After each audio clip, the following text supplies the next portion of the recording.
আজ মটরশুঁটি আর আলু দিয়ে খুব সুন্দর টেস্টি একটি রেসিপি আপনাদের সঙ্গে শেয়ার করছি।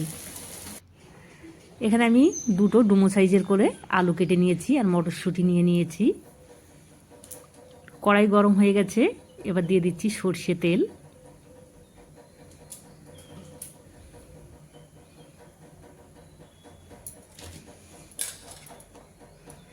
প্রথমে আমি আলুগুলো ভেজে নেব।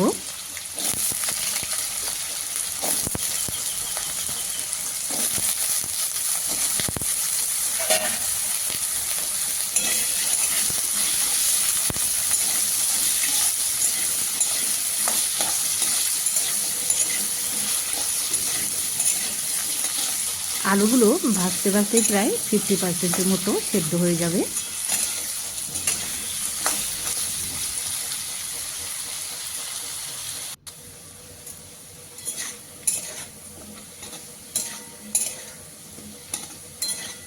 আলুগুলো এরকম গোল্ডেন ব্রাউন কালার করে ভেজে নিতে হবে। এবারে মটরশুঁটিগুলো দিয়ে দেব।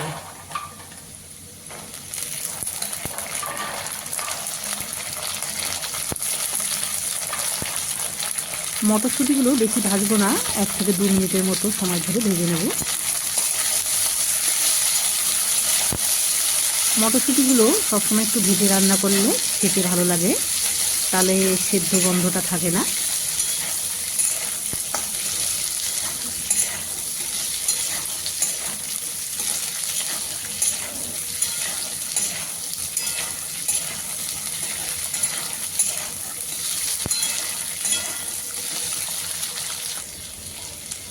মটরশুঁটির আলুগুলো এবার তুলে নিচ্ছি।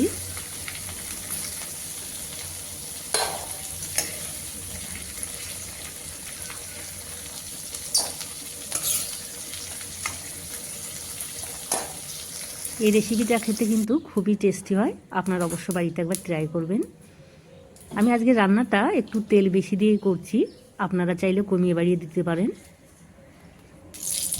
দিয়ে দিচ্ছি 2টো শুকনো লঙ্কা ফোড়নে, গোটা জিরে আর 2 টুকরো দারচিনি।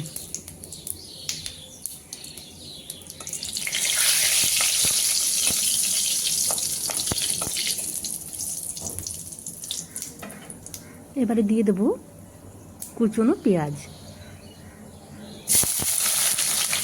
আমি এখানে বড় সাইজের একটা পেঁয়াজ নিয়েছি।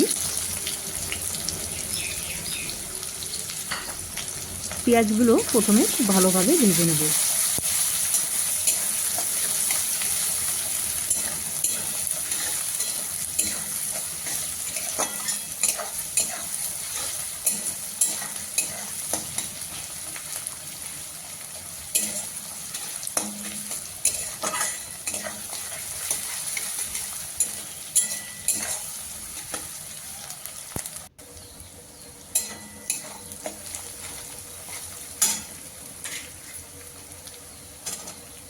দিয়ে দিচ্ছি একটা টমেটো।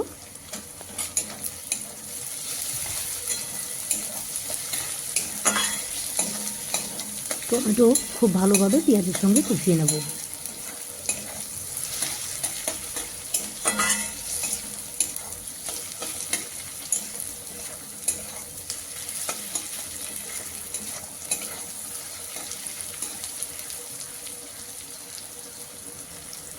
টমেটো আর পেঁয়াজ প্রায় কষানো হয়ে গেছে, দিয়ে দিচ্ছি পরিমাণ মতো লবণ।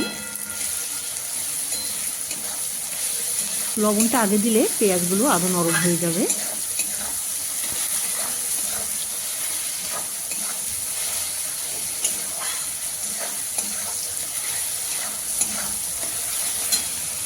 এবারে বাকি মশলাগুলো দিয়ে দিচ্ছি। দিয়ে দেবো 1 চামচ জিরে বাটা আর আদা বাটা, 1 চামচ লঙ্কা বাটা,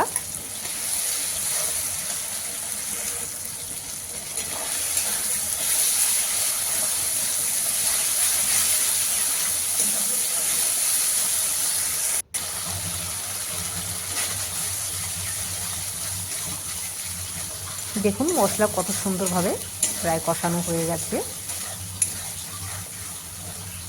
মশলা যত কষাবেন খেতে কিন্তু তত ভালো হবে।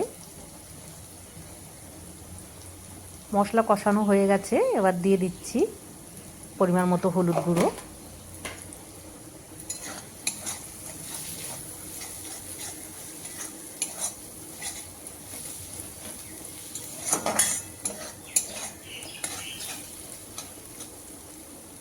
এবারে মটরশুঁটি আর আলুগুলো দিয়ে দেব।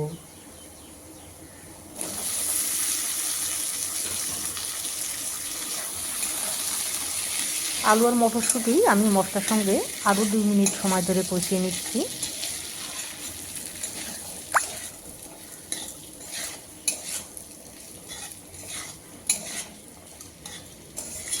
দেখেই বুঝতে পারছেন খেতে কতটা ভালো হবে।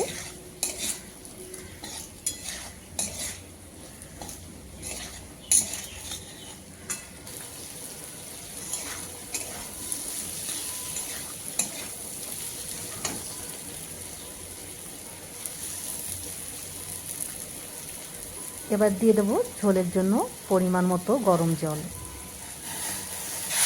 গরম জল এখানে আমি ফুটিয়ে নিয়েছি, যেহেতু আমার রান্নাটা প্রায় হয়ে গেছে, জল দিয়ে বেশি সময় জাল করব না।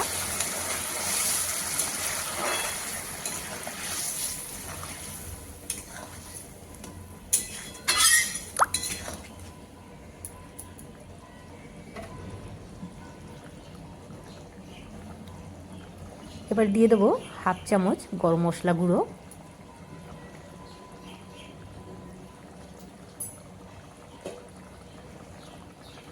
এবার 2 মিনিটের মতো জাল করেই কিন্তু নামিয়ে নেব।